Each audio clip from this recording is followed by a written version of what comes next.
रे जान कैसे होई ता तोहारो कल्याण मारे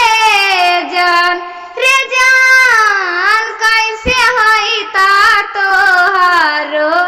कल्याण मारे जान ना मन नाही कैलो शिष्य नाही कैलो पर नमुआरे जान रे जान नाही कैलो पर नमुआरे जान रे जान कैसे होई ता पूरा तोहर सपन मारे जान रे जान कैसे पूरा होई ता तोहर अरमान मारे जान मोह माया में फसल रहल कैला हाय हाय कमुआरे जान रे जान कैला हाय हाय धन मारे जान रे जान कैसे मिलता गुरु के शरण मारे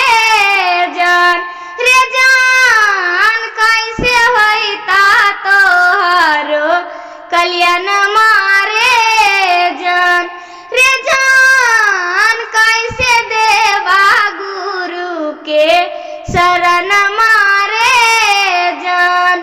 कारी हो भजन मा शिष्य धरी हो गुरु के ध्यान मारे जान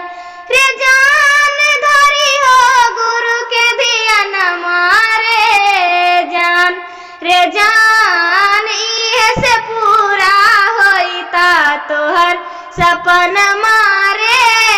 जान रे जान होई जाई ता तोहारो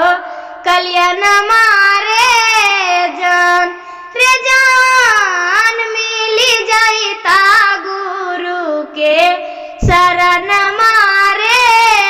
जान पहिला में दाया